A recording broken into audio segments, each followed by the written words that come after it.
Here are the 5 common mistakes to control food cravings. Often we're anxious, stressed, or depressed. You might be getting the snacks, the chips, the popcorn, or wanting to go get to the freezer with ice cream or that fast food run. However, when you understand food cravings, most of the time they don't last. Usually it's seconds, minutes, and you're doing it out of impulsivity. So if you just give it a while, let the wave pass, you may consider taking a deep breath and drinking some water or phoning a friend. So I'm Dr. Melissa, a family lifestyle integrative psychiatry doctor, to give you the tools and tips to navigate food cravings. Trust me, by the end of this video, you'll have more tools and things to avoid so that you can overcome those food cravings and may potentially lose that weight.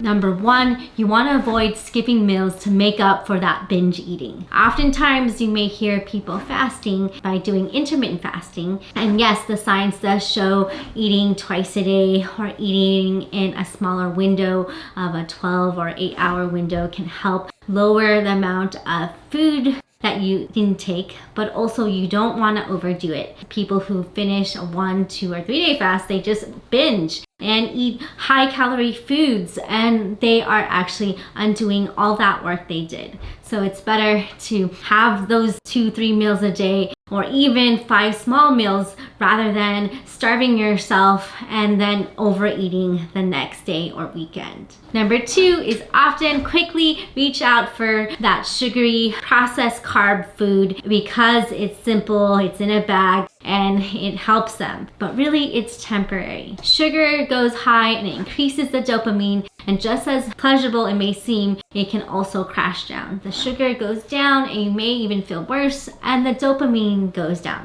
So you might even feel more depressed, and unfortunately it's a big trap. Sugar also increases inflammation, increases the amount of disease that you may have, such as diabetes, hypertension, headaches, depression, anxiety, and even autoimmune disease. Please avoid high amounts of sugar and refined carbohydrates like breads and pastas, and even those snacks that are full of 10, 20, 30 ingredients that are really inflammatory. Instead, have something more filling like fruit, a vegetable. Hummus is my favorite. A nice dip, and it can do really well for your gut and your brain. Number 3, the common mistake is avoiding hydration. You may think you just need more food like fries or chips, and you're eating high calorie food through popcorn and butter, but you might just need a nice refreshing drink, like a nice herbal tea, something that is calming like chamomile or even ashwagandha or some type of beet or mushroom tea.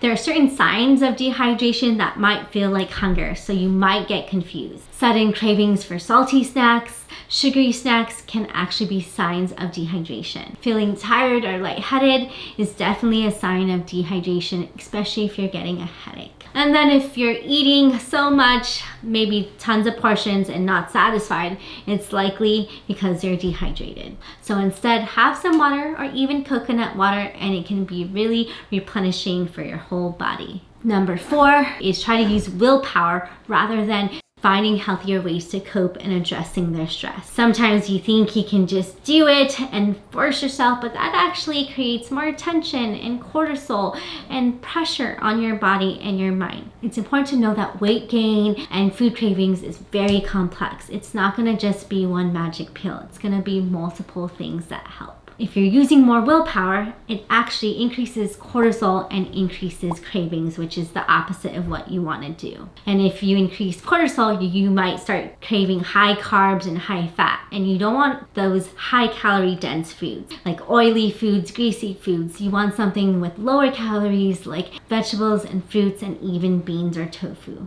And often willpower runs out. We can try over and over to read tons of weight loss books, watch all the documentaries in the world, but if we're not addressing our trauma, our pain, some thoughts that may have been given to us from society or even our loved ones, it's going to be really hard to overcome that.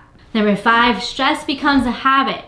You may think the dopamine and the adrenaline may be fun, but really it can be a negative cycle that causes this urgency and more cortisol and overeating. So instead, try magnesium-rich foods like greens, spinach, and maybe a date to help your nervous system. A common mistake is mindless eating, especially at night while watching a TV show. It's easy to be a couch potato or on your bed. I highly don't recommend eating on your own bed and watching TV. It's important to find a place in your home where you can eat at the dinner table so you don't have tons of snacks all around you. I know these are hard habits to break. I feel you.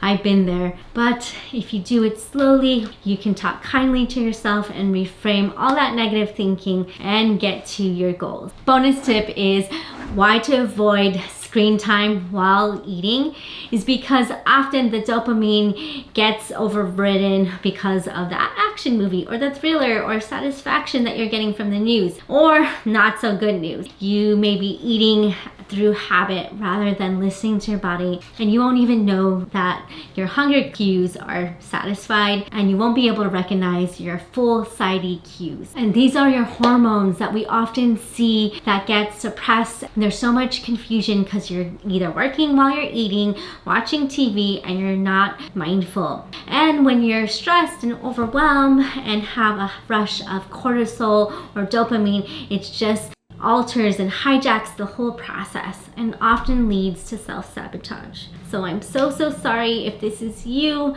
I know it's hard and difficult, so please get medical support, get therapy, and you'll get through this. If you want to hear more, follow, like, subscribe, and tell a friend, and we'll see you next time.